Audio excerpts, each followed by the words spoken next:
Good afternoon. Today is the 8th of November and this is part 8 of the slightly Shambolic Shuffle Around the 2024 NEC Classic Motor Show here in Birmingham. I do apologise in advance if I get things wrong, if I fall over, if I crash into people during walking around. It's just the way that it goes on this channel.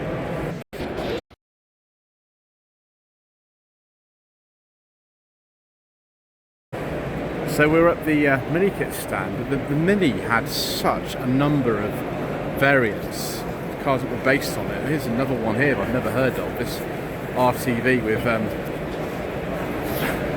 high specification Metro headlamps in it and things like that. Probably some of the Metro bits in here and Mini bits and all sorts of things. I've never seen one of those like this before. That's crazy. Yeah. Then we've got this thing here, a sort of homemade Mini convertible. You can get an official Mini convertible in the 1990s, but I don't think this is one of them. I think this is far too early for that, particularly on the 83, 84 plate. And then we've got this this Ranger thing here, 82, 83 sort of Mini, buggy thing. Some interesting kind of clothes going on here. 72, 73.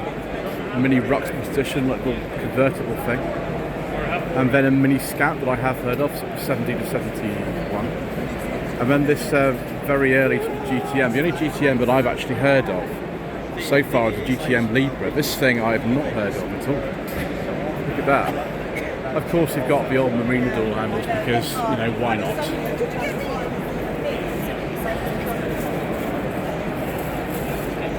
The lady was wanting to be in my video there. Anyway, quantum thing, which sort of based on something like a, I don't know, it's sort of Fiesta bits in here. Quantum Mark II Saloon, 1993. That one I don't think we can talk about. Let's have a look at this one instead. Mark I hatchback, 1988. Based on sort of Mark I and Mark II Fiesta bits. I think including the sort of engine and things like that. We've got sort of Mark I Fiesta dash, Mark II Fiesta 5-speed gearbox. Rear lights look very familiar, but obviously Q plates. If you want to make the Fiesta look interesting, then that's one way of doing it, I suppose. Then we have this little convertible thing. This looks interesting. Again, I think we've got a lot of Mark II Fiesta bits in it, including the entire dash. Fascinating. That one actually is not on a Q plate. Is it those late Sierra rear lamps? So that was made about 1998. More kind of sort of kit things here. Tiger, some description. And then the Rickman that looks a bit like a Suzuki Samurai, but isn't. And then this is a Lomax. Yeah, it's a Lomax based on a 2CV, 7778 registration. And then this little thing here, I don't even remember what these are now. Don't recall. Yeah. Anyway, let's move on to the next row before I get prosecuted for being ignorant. 2007 Subaru Impreza RB 320, excellent. There is a Scooby-Doo himself, as you will see a few of his friends. In fact, we've got even more friends in the back, one of whom is looking a bit tired. Yes, viewers, it's the 8th video I've made today. I also feel a bit like that myself, but never mind, we will keep going because we always do. The RB5 Mark I. In this country, it's very rare to see them actually. The Mark I Impreza was known for Turbo 2000, like this. They weren't called WRX STI until the Mark II. This will be quite a late first generation one. Imagine it's probably a 99 or a 2000, yeah, 1999. Imagine that's worth a lot of money now. And then we've got one of the Pro Drive specification ones, 2 doors in this country, and then another one of the second generation Hawkeye one. This one is, yeah, Lobby 320, so it'll be a 2007, right at the end of second generation Impreza production.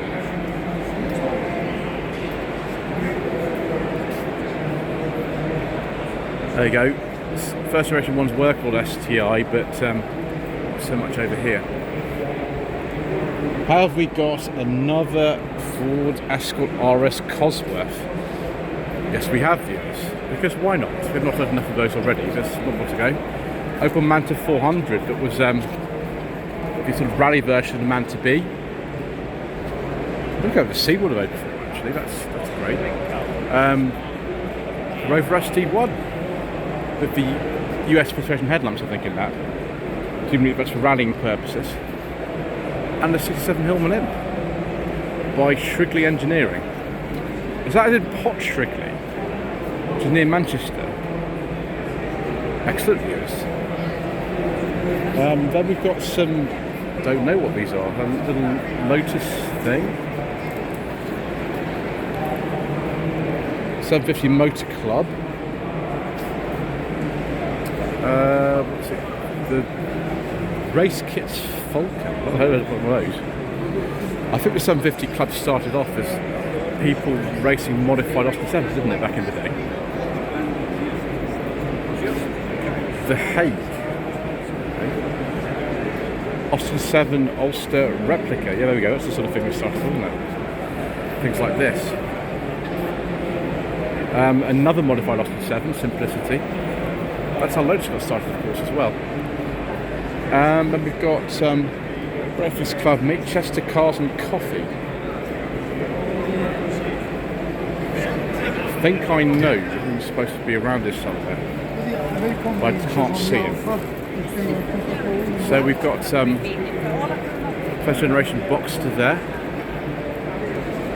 and then Nissan Skyline, over 1,000 horsepower.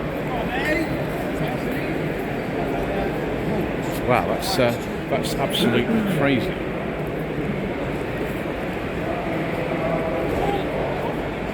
Low boost 520 horsepower. I think that's a little bit too much, sort of. A little bit too much in terms of power for somebody like me. I think we'll stick to more conservative brake horsepower outputs. This is very nice. That's very, very nice indeed. Yes. X300 Jaguar XJR with a manual gearbox. Yes, please, viewers. Very, very nice. Come back to that S500 in a bit, viewers, because there's certain somebody owns that who I think will want to have a conversation. So we'll come back a little bit. We'll continue with this stuff. Austin Healey 3000. This is the Owen Motoring Club stand. 159 BT7, so one of the first of the 3000s. And then 65 imps were used in competition an awful lot. I've only ever driven one imp in my life. I'd like to sort of remedy that, maybe a later one than I drove on the path one. A 1984 Series 1 Escort RS Turbo. Very similar, of course, to the one used in the second series of Cat's Eyes by Leslie Ash. Then 1999 NBMX5. That looks a bit too kind of clean to be sort of going in competition, doesn't it? And then a Mark II Cortina 4-door 600 GT. Motorway remold 19 Radnorshire. Interesting.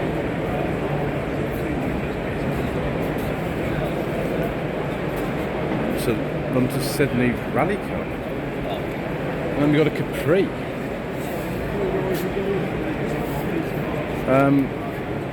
Mark 1 2.8 V6. Does that mean it's actually got the Cologne V6? I think it has, so it'll be a German specification. Interesting. And then a couple of Triumph Dolomite Sprints, 1973-74 both of them. DU will be Coventry plate on that, works car. VC as well, works car. So both early sprints. I have owned a Dolomite before. I owned one many years ago, but it was a 1500 SE. It wasn't a sprint or anything. It had the sprint wheels on it. This one ironically doesn't have the sprint wheels on it. Yeah, fantastic. Right, next section is. So you've got a couple of racing things here. Monopoly with Monoposto. I don't think I've ever seen any of these before, viewers, so I can't tell you anything about them at all. Yeah, Monoposto. Okay, let's keep going because we're completely ignorant, so we have to keep going. 6r4.net, excellent. Austin Rover branded headlamps. This one is in 1986. You see the engine was modified later for use in the Jaguar XG220. Yeah. No, not 6r4, they're not finishing yet. I wonder how much these are worth now. It must be worth an awful lot of money. This would be, what, like a 1987, something like that? Yeah, Auto Class. This is Vanden Pla? I don't know. Answer in the comment section below.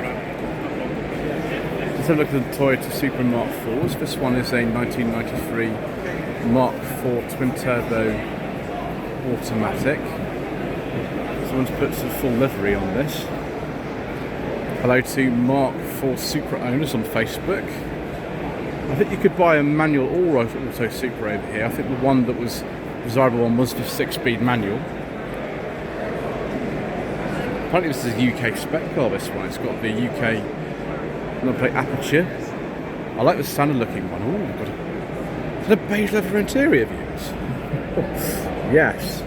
This is obviously the Supra for me, and it's a manual. Very nice, viewers. I like that one an awful lot. Reading plate on that, I think. We've got we've got the same sort of era here in a interesting sort of colour. Different gear shift lever in there for some reason. Does that mean this car's had some kind of modification? Yes, it has. It's a 900 horsepower model. Yeah, okay. This one is what's been modified, 800 horsepower, 1998. Single HGT sequential gearbox, whatever that means. I'm not quite sure what that means, but there we go. Then we've got to look at some Mazdas. 787B, yes, of course, the Mont car. 2010, this has got the it's an R3 model, which was one of the later ones. I have driven an R3 actually, years and years ago. I went to Wales to drive one of those. It was good fun, riding a bit firm in these. You've got to drive them quite hard as well to make the most of their performance.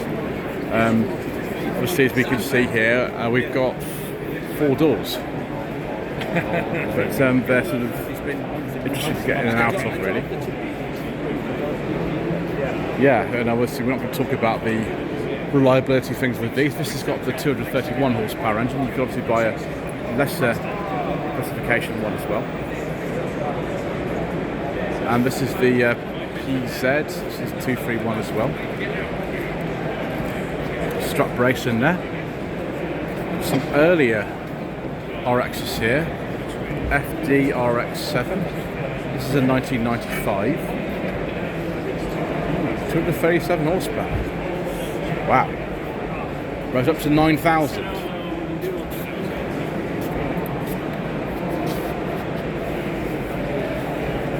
And we've got the earlier RX7s here. Wow. It's FB. An 84. 105 horsepower.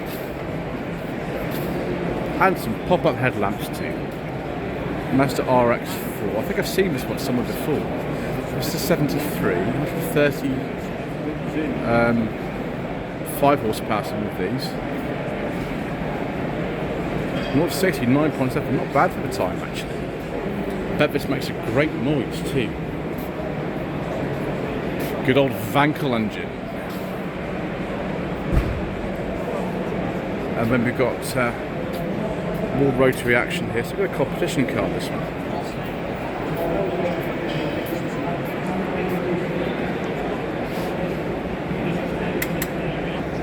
if you're buying like an RX-3 or RX-4 back in the day, I mean, you've got to be quite a brave person. I think the first Mazda didn't arrive in Britain until about 1972, so you've got to be sort of quite an unusual person to have one of those.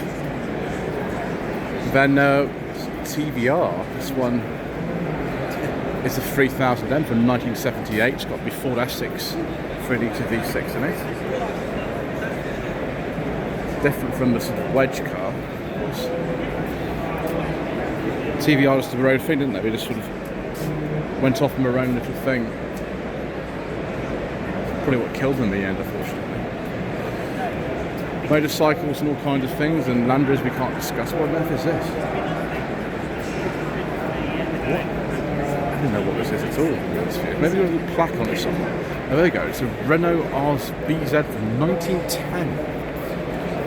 Fabulous.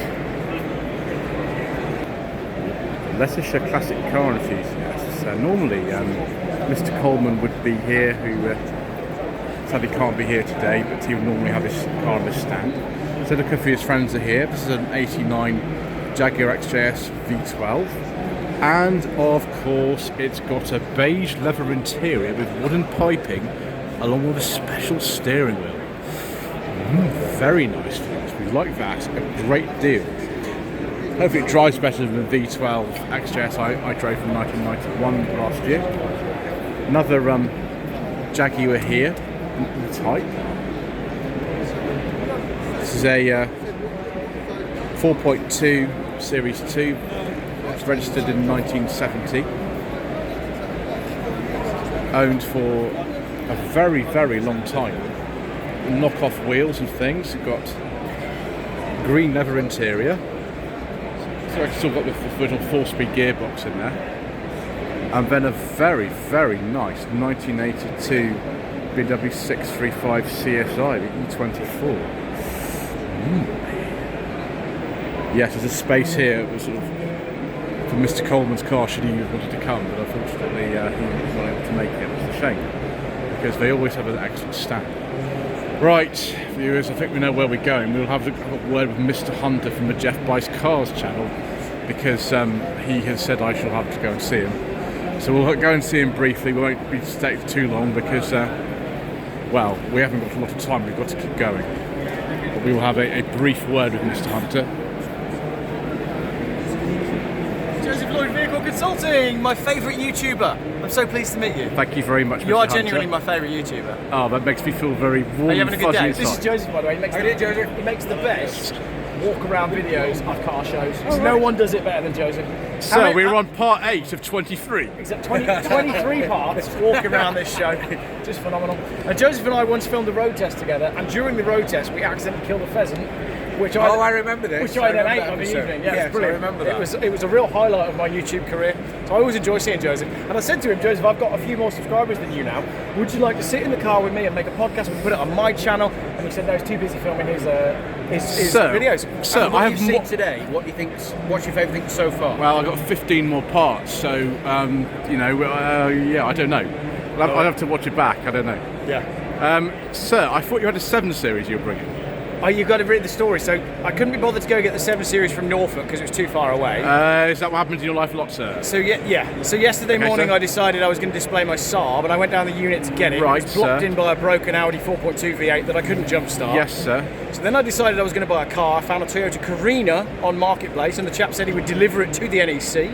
I came to the NEC and the chap texted me and said the car's been impounded for no road tax. I think it was probably no insurance as well, and has been crushed into a cube. So that's not your fault, sir? No. So at 3:30 yesterday I went and bought this. Oh, right. So locally, sir? Yeah, it was a Kidderminster, so it was about an hour. It was Right. a V8, 5-litre V8. Sir, would you mind opening up the door so we can have a look at think this you'll find beige it's a leather beige leather interior interior. with wood Yeah. and electric God, seats? see you soon. I'll speak to you soon. I'm sorry to have interrupted your conversation, you're all right. sir. Rich was just trying to get Do his we have a problem here, sir? We have many problems. Sir, how is your suspension, sir? The suspension is fine. Yes, the cooling sir. system, not so much. The gearbox is questionable. Oh. The boot doesn't open. The car The doesn't boot lock. doesn't open, sir. The What car else? doesn't lock. Oh, and the blowers don't work. So you have a very cold journey here, sir. No, very warm. I've got heated seats. Right, sir. I can adjust the temperature. It's just that no flow comes out. How much do you pay for this wonderful slice of how- non-functioning luxury? How much would you pay? It's 90,000 miles. It was last serviced last year. 500. It's a 500. V8. Yeah, V8. Yes, sir. So even with those problems, Yes, sir. what would you give? Okay, we've got functional suspension. Just MOT'd. Okay. Stamps in the books. Right. What year is this again? It's a 2001. Okay, so it's that generation where all things go wrong on them. Okay. £1,800. £1,400. Sir. It's a bargain, isn't it? Sir. I can't believe you almost entered into no budget reviews territory with Yeah. a Mercedes S-Class. I've got a V8 for 1,400 quid the day before the show. And your suspension's all right. Yeah, it works on this. Yeah, everything. That's what I was worried about. But all the suspension and all the buttons for all the suspension work. It's all fully adjustable and it's functioning. So, it's all right. I'm pleased with it. I think you should be, sir. I shall let you get back to your considerable notes that have been left on the bonnet of your new acquisition, and I shall see you later. £1,300 a year, Joe. I don't think my lady wife would quite allow me to have this on my drive. Yeah, it's a bit large. I think she'd probably say that I was a very silly person. Yeah, she probably would. What are you driving these days? Same as always, sir. Yeah. We'll see you later, sir. Lovely to see you again, Joe. Right, we won't read all these notes. We keep going, viewers. We've got an awful lot more to cover than speaking to Mr. Hunter, so we shall keep going because we've got an awful lot more ground to cover during the few days that we're here. So the Long Buckby vintage classic vehicle thing. Okay, 3500F. This would be about 1967. It's actually not that expensive. I think you can pick one up for less than £10,000 if you want to, and I don't want to because of the crash gearbox, terrible brakes, I can't fit in it, but never mind. How about a Morris Minor Traveller? About the same severity, 768 on an F. I have driven one of these. I drove one earlier this year, which I didn't enjoy because, again, it had no circumvention on first and terrible brakes, but there we go. Amazing. Excellent. It's about the sort of wood on here. Yeah, the wood's okay actually. People have sort of kept that all right because that's the biggest problem with a Traveller. If your wood's not any good, you've got to take the whole car apart and redo the wood, which takes a long time.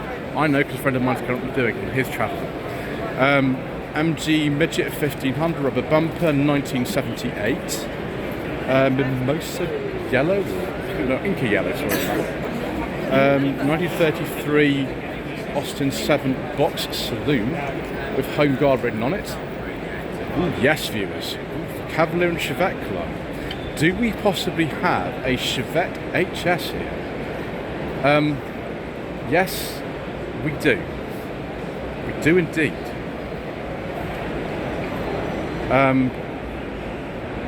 78. No car is original. Okay. Right, that's a good point actually.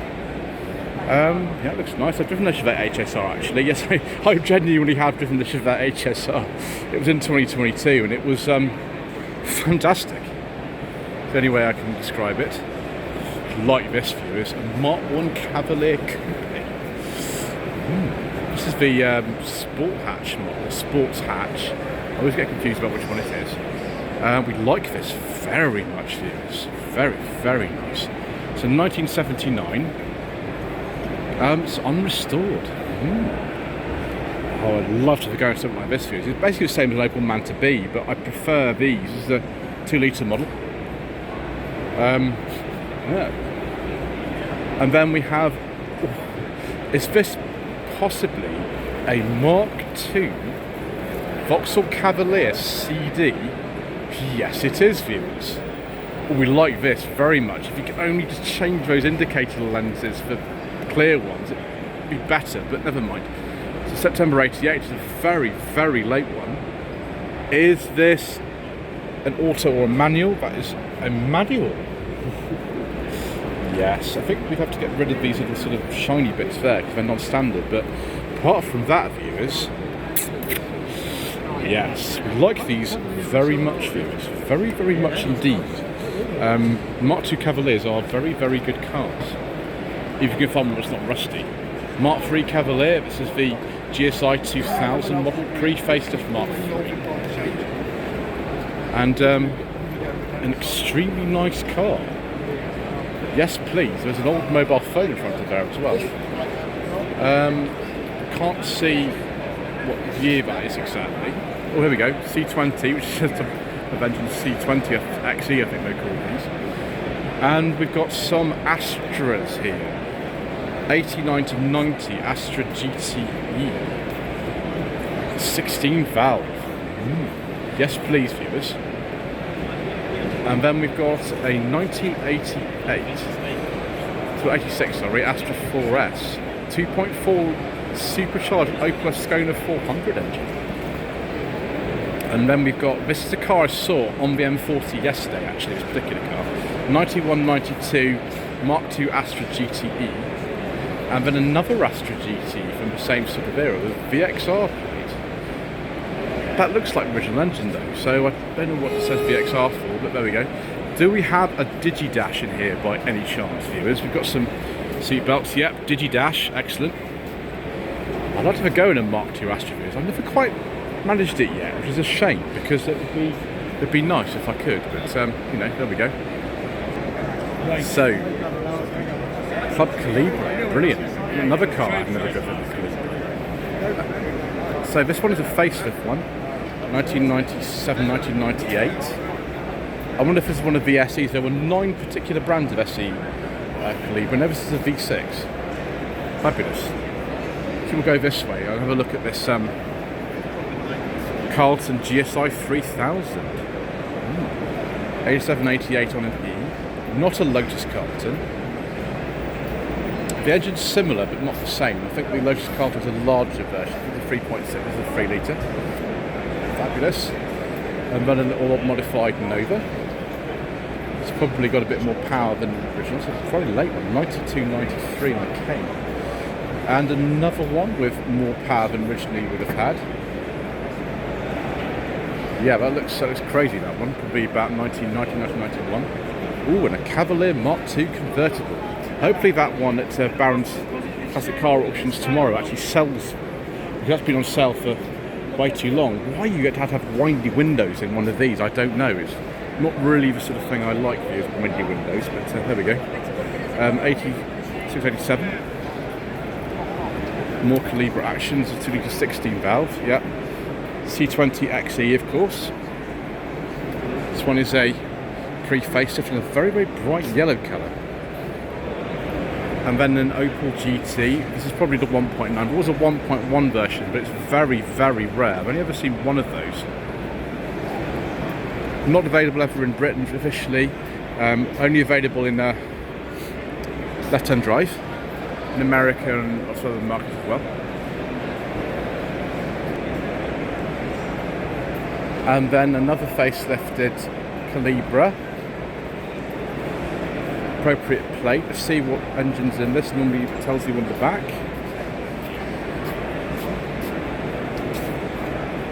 It's another 16 valve. This one's got the Ermshire body kit on it. Interesting. I don't think I've seen one of these before.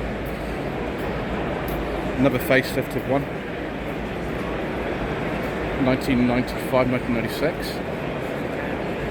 Very nice looking cars, I must admit. Anyway, I think that's quite enough for today, viewers. 8 parts filmed. We've probably got... How many more parts have we got to film? Too many. Anyway, thank you ever so much indeed once again for watching. Please don't forget to subscribe to the channel. Like this video and comment below. And we shall see you again tomorrow in part 9 for even more incorrect information.